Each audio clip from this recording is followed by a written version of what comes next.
നമസ്കാരം.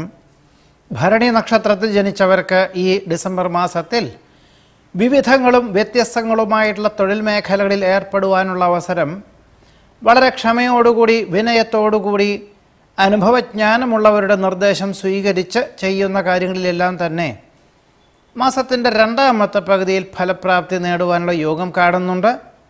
ഒരുപക്ഷെ സാമ്പത്തികമായിട്ടുള്ള നേട്ടമോ ഈ ഒരു ജോലിയുടെ അവസ്ഥ കണക്കാക്കിക്കൊണ്ടുള്ള സ്ഥാനക്കയറ്റമൊക്കെ തന്നെ ഒരു വർഷത്തിന് ശേഷമേ ഉണ്ടാവുകയുള്ളൂ എന്ന ഉത്തമ ബോധ്യത്തോടുകൂടി ചില ചുമതലകൾ കൂടുതലായിട്ട് ഏറ്റെടുക്കേണ്ടതായ സാഹചര്യങ്ങളോ ഭരണ സംവിധാനം അവലംബിക്കേണ്ടതായ സാഹചര്യങ്ങളോ ഉണ്ടായിത്തീരും. പലപ്പോഴും സഹപ്രവർത്തകരിൽ നിന്നും കീഴ് ജീവനക്കാരിൽ നിന്നൊക്കെ അതൃപ്തിയുള്ള വചനങ്ങൾ കേൾക്കുവാനിടവരുമെങ്കിലും അവർക്ക് നിർദ്ദേശങ്ങളും ഉപദേശങ്ങളും നൽകുവാനുള്ള തീരുമാനം കൈക്കൊള്ളുവാനും അതിനുവേണ്ടി മറ്റൊരാളെ വിനിയോഗിക്കുവാനും ഉള്ള സാധ്യത കൂടി കാണുന്നുണ്ട്. സാമ്പത്തികമായിട്ടുള്ള മേഖലകളിൽ നിയന്ത്രണങ്ങൾ ഏർപ്പെടുത്തുന്നത് വഴി അഥവാ പുതിയതായിട്ടുള്ള ചില കരാർ ജോലികളിൽ നിന്നും പിന്മാറുന്നത് വഴി പണം കടം വാങ്ങുവാനുള്ള സാഹചര്യത്തിൽ നിന്നും തൽക്കാലത്തേക്ക് പിന്മാറാൻ ഉള്ള സാധ്യത കാണുന്നു. ആശ്വാസമേകുന്ന പല ഘടകങ്ങളും ഔദ്യോഗിക തലത്തിൽ നിന്നും വന്നു ചേരുമെങ്കിലും അത് ഒരു ഫലപ്രാപ്തി എന്ന് പറയുന്നത് ഒരു പക്ഷേ മാസത്തിൻ്റെ രണ്ടാമത്തെ പകുതിയിലായിരിക്കും ഉണ്ടായിത്തീരുക. കഫ നീർദോഷ രോഗപീഠകളെ കൊണ്ടും ഉഷ്ണരോഗപീഠകളെ കൊണ്ടും അസ്വാസ്ഥ്യം അനുഭവപ്പെടുവാനിടയുള്ളതിനാൽ നിസ്സാര ചികിത്സകളെ കൊണ്ട് രോഗവിമുക്തി വരുവാനുള്ള യോഗമുണ്ട്. ദിനചര്യാക്രമത്തിൽ മാറ്റങ്ങൾ വരുത്തുവാൻ ഉള്ള നിർദ്ദേശങ്ങൾ വൈദ്യനിർദ്ദേശപ്രകാരം വന്നു ചേരുന്നത് വഴി ചില ഭക്ഷണ പദാർത്ഥങ്ങളൊക്കെ ഒഴിവാക്കുവാനും ചിലതൊക്കെ കൂട്ടുവാനുമുള്ള സാഹചര്യങ്ങൾ കൂടി തയ്യാറാകും. ഒരുപക്ഷെ ഈ ഒരു സാഹചര്യങ്ങളെ കൊണ്ട് കൂടുതൽ സമയം വൈകുന്നേരങ്ങളിൽ ജോലി ചെയ്യുന്നതോ രാത്രിയിലുള്ള ജോലിയുടെ അവസ്ഥയോ തൽക്കാലത്തേക്ക് ഉപേക്ഷിക്കേണ്ടതായ സാഹചര്യങ്ങളുണ്ടായിത്തീരും.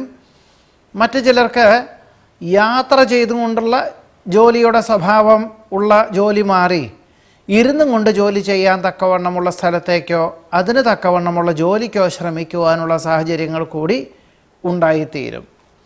വ്യാപാരത്തിൽ മാന്ദ്യം അനുഭവപ്പെടും. ജോലിക്കാരുടെ ശ്രദ്ധക്കുറവ് കൊണ്ട് യന്ത്ര തകരാറ് സംഭവിക്കുന്നത് വഴി ഉൽപ്പാദനങ്ങൾ മറ്റൊരു സ്ഥാപനത്തിൽ ഉൽപ്പാദിപ്പിക്കേണ്ടതായ സാഹചര്യങ്ങൾ കൂടി ഉണ്ടായിത്തീരും. ആഗ്രഹിക്കുന്ന കാര്യങ്ങൾക്ക് അശ്രദ്ധ പരിശ്രമം വേണ്ടിവരും എന്ന ഉത്തമ വിശ്വാസത്തോടു കൂടി ഏതൊരു കാര്യങ്ങൾക്കും കൂടുതൽ പ്രയത്നിച്ചും കൊണ്ടും കീഴ് ജീവനക്കാരെ പ്രയത്നിപ്പിച്ചും കൊണ്ടും ഉള്ള സാഹചര്യങ്ങൾ കൂടി ഉണ്ടായിത്തീരും. ഒരു വർഷത്തിൻ്റെ ഉള്ളിൽ ചില കർമ്മ പദ്ധതികൾ പണം കുറച്ചുകൊണ്ട് ഏറ്റെടുക്കുന്നത് ഉത്തമമല്ല എന്ന ഒരു ആത്മവിശ്വാസത്തോടു കൂടി ചില കാര്യങ്ങളെല്ലാം തന്നെ സുഹൃത്തുക്കൾ മുഖാന്തരം വന്നു ചേർന്നാൽ പോലും ഉപേക്ഷിക്കേണ്ടതായ സാഹചര്യങ്ങൾ കൂടി ഉണ്ടായിത്തീരും. വിദേശത്ത് താമസിക്കുന്നവർക്ക് അവിചാരിതമായിട്ട് ഉദ്യോഗം നഷ്ടപ്പെടും.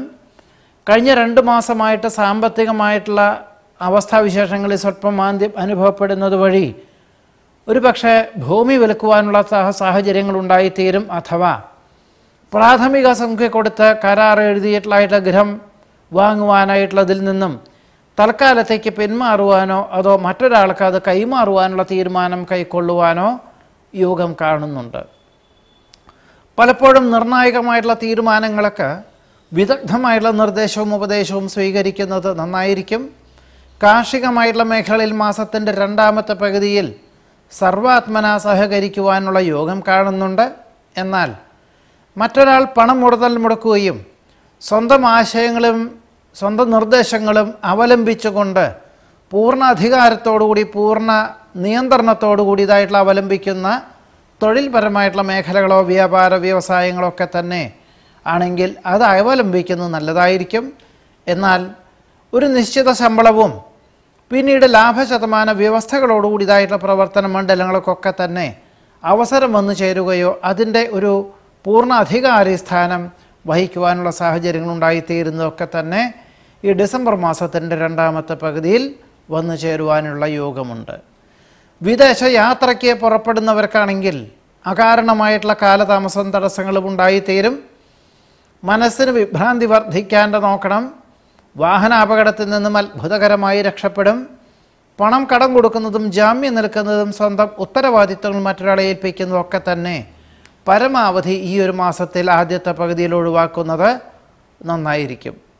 പൊതുവെ ഭരണി നക്ഷത്രക്കാർ ഇന്ന് ഈ ഒരു ഡിസംബർ മാസത്തിൽ എല്ലാ കാര്യങ്ങളിലും സ്വല്പം ശ്രദ്ധയും സൂക്ഷ്മതയും ആത്മസംയമനവും പാലിച്ച് ഗുരുകാരണവന്മാരും മാതാപിതാക്കളും വേണ്ടപ്പെട്ടവരും നിർദ്ദേശിക്കുന്ന കാര്യങ്ങൾ അവലംബിക്കുന്നതും ഈശ്വര പ്രാർത്ഥനകളോടുകൂടിയതായിട്ടുള്ള സമീപനത്തോടുകൂടിയതായിട്ടുള്ള ചിന്തകളൊക്കെ അവലംബിക്കുന്നതും ഭരണി നക്ഷത്രക്കാർക്ക് ഈ ഡിസംബർ മാസത്തിൽ ഗുണകരമായി തീരുവാൻ യോഗമുണ്ട്.